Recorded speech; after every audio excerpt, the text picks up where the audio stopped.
Ladies and gentlemen, good evening. Welcome to this episode of our signature executive exchange series, Wisdom of Wealth, Wild Talk. Now, last year in June, Mark Zuckerberg actually rebranded his entire company and called it Meta. Now, metaverse, of course, is a buzzword, but what does it mean to us in our physical world? What impact does it bring to traditional wealth and wealth ownership? Today, we're very honored to have Mr. Yatsil, co-founder and executive chairman and managing director of Animoca Brands here with us today. He is, of course, one of the key participants in the entire sector because he drives digital property rights through NFT and gaming and to help build the open metaverse. And with us, on HSBC side, of course, we have Ms. Maggie Ng. Again here with us, Ms. Maggie Ng is the head of wealth and personal banking of HSBC Hong Kong. Thank you once again for both of you guys for joining us today. I was told, actually, somebody was telling me a little bit about your background. So how did you become metaverse guru? I think the journey is probably similar for a lot of people, which is that you don't know what you will end up being in some ways. If you go towards a path in which you feel that you have purpose and you think it's important, sometimes you don't know where life will take you, and it's almost impossible to know. And the way I got into technology was actually an indirect way through music. I wasn't a very gifted musician in comparison to many of my fellow students who were clearly better, and music is one of those things where you can tell who's really good or not. The fact that I actually was studying music, none of that mattered in this virtual online world where people from all over the world were communicating with me, appreciating what I was offering, which eventually led to a job at Atari. So the way that we describe, and there's some distinctions between a closed and an open metaverse, but at the end of the day, regardless of what it is, it comes down to ownership of data and control of data. So in the physical world, valuable resources are defined by energy or oil, maybe real estate or these things. In the virtual world, the resource is data. Data powers the metaverse. It has powered the early days of the internet, which you could call a kind of pre-metaverse, but ultimately all of our digital experiences come from that form, which is data. Now, our definition is that the metaverse isn't VR or AR or all these tools. You can use them to experience the metaverse. They are interfaces. But the actual most important thing about this is basically true digital property rights. So if I don't have ownership in this space, if I don't have control of my sort of data, that means I don't have a digital identity. If I don't have ownership in the real world, then who am I?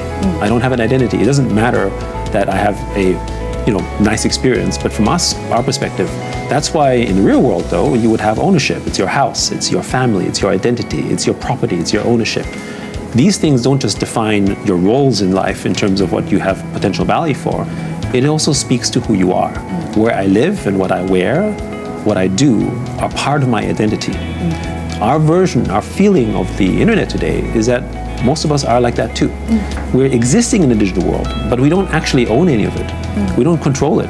Who controls the time and data that we give to the Facebooks of the world?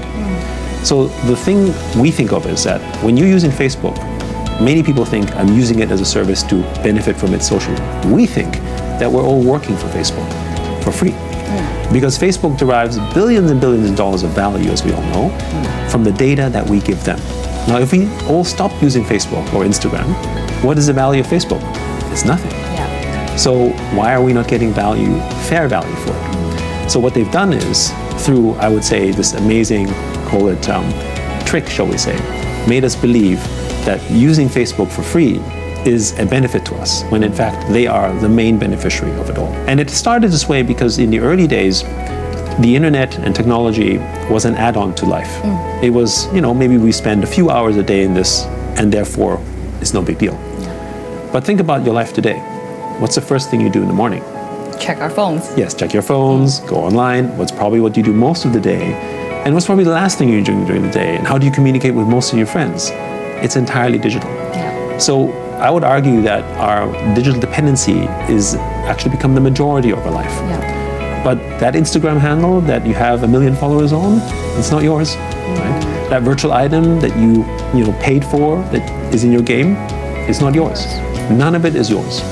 And so when we say the open metaverse, which is the difference between the closed metaverse, which is something like what Facebook is looking to build, we think essentially the open metaverse is all about true digital property rights.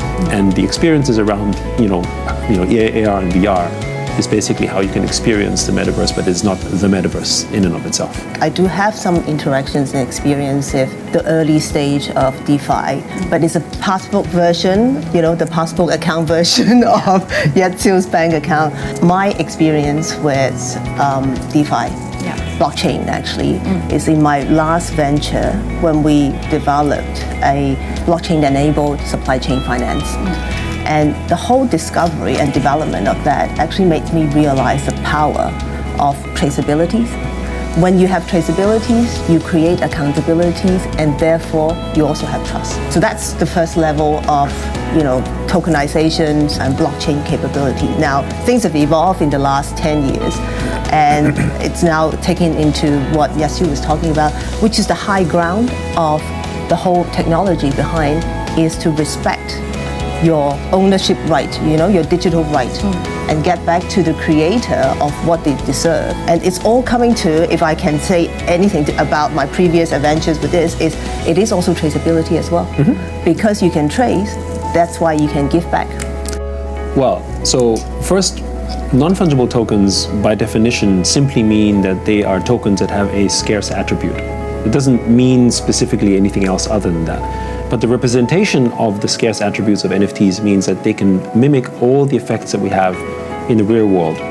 So for instance, when you buy a wedding ring, the wedding ring in itself is fairly fungible when you buy it from, say, a jewelry store. But the moment you own that wedding ring, it is uniquely yours.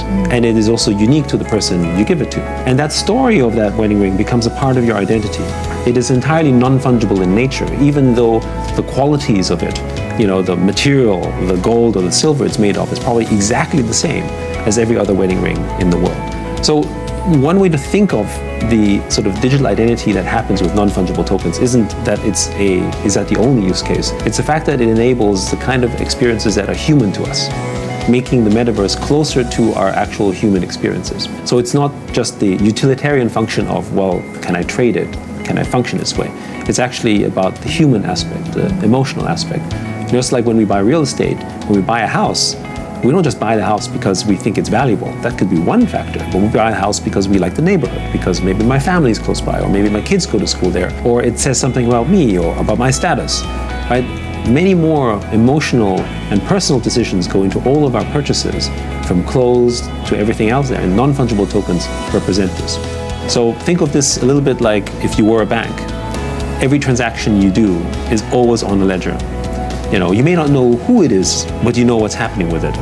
That level of transparency may not be comfortable for everyone, but if you can participate in this, I think you can audit it. You'll have a greater understanding. So I think the secret of sort of succeeding in a DeFi, a decentralized world, is to understand how to navigate and read on-chain transactions, which is frankly to me no different than understanding Excel, for accountants in the last generation. First of all, there are a number of generations that HSBC has clients of. For the last generations, I think they look at the new economies as a hedging. So very much to what Yasu was saying, risk off, diversify, so that I don't want to miss out. The newer generations appreciate the value of metaverse to the extent of the purpose. The purpose is to protect digital ownership. And that's what they are, to a certain extent. Because of this purpose, they're also thinking that they want to partake in it. So that's the newer generation. That's to the wealth piece. There are also the mass retail who are participants of metaverse, right? So, and HSBC happens to have a lot of mass retail customers as well, which is why we have sessions like this, because in a way, it is also for us to reach out to our customers, educate, engage, awareness. But there's an opportunity for the banks, because at the end, this capital formation as a service provider for that is actually where you could play an important role. Because what's the difference between providing financial services to physical versus virtual property? But what's the role that you see financial institutions play? Well, at the end of the day, we still live in physical worlds. As much as we exist virtually, we still eat and sleep and drink and pay taxes, in the physical world. You are the bridge to that, right? And the other thing is the financial services component is very important. You provide a level of trust to an institution. We don't think, for instance, that regulation is not going to exist in the metaverse. Regulation will still be there. These things are important, and you have an advantage with that. And again, I would say the services that other companies are trying to provide, as HSBC, you can provide all of these anyway. Physical ownership, if you think about it more deeply, is actually entirely virtual in construct as well. Because at the end of the day, you don't own this house because you physically own the land in some kind of natural way. You have a piece of paper that is guaranteeing your ownership by a government that you hope and believe will be there forever. So you've decided to really take a risk on, yes, I believe the Hong Kong government will be here for a long time, therefore the property is real. And in fact, in Hong Kong, it's not even a freehold. It's a lease. So you're really paying forward value on a lease, hoping that after a certain number of years, it will continue. So it's actually virtual. In blockchain, it's effectively like a freehold. The ownership of that virtual land is permanent for that matter. Whether it has value or not is a different question, but at least you own those digital assets. HSBC, as you know, we launched recently a metaverse fund, which has created quite a lot of impact and reaction from our customers, so very well received. But that's only the first of many things that we have looked into to help our customers look for opportunities, emerging opportunities in the new economies. Our customers are all very sophisticated in the old economies, the old e-commerce space, but not necessarily in the new commerce space. So that's where HSBC, we are using our network, our connections with partners in order to provide those opportunities for our customers, either it's direct investment or indirect investment. Maybe to add on that, I think for your customers, obviously as a bank, you probably have certain restrictions as to what you can and cannot invest because the open metaverse does run mostly on chain. So it's probably difficult for you to sort of look at tokens, for instance, or virtual real estate at the moment. But I think as time goes on, that's a capability that you probably can develop over time.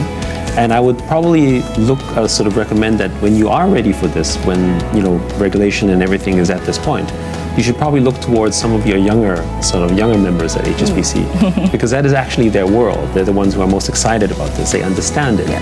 And investing in the open metaverse is very similar to sort of understanding the culture of that. So sometimes I give the similar parallel to like China. Someone from outside of China would like to invest in China, especially when China was growing as rapidly as it was, but they don't understand it. So investing from the outside is really hard. Right. So you want someone who lives there and understands the culture to participate. And in the metaverse, that you probably need to find the same kind of people, which I'm sure you have probably in your organization.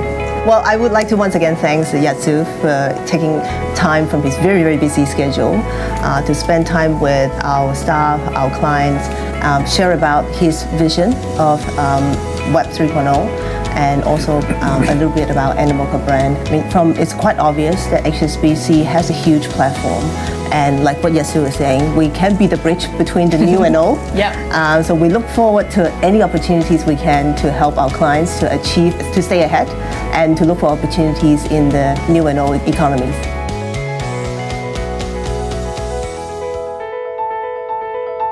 As you can see, Yatsu is a prominent example of somebody who look ahead and stay ahead. HSBC has a rich platform and we are best placed to serve our customers to look for opportunities ahead of games and bridge the old and the new economies.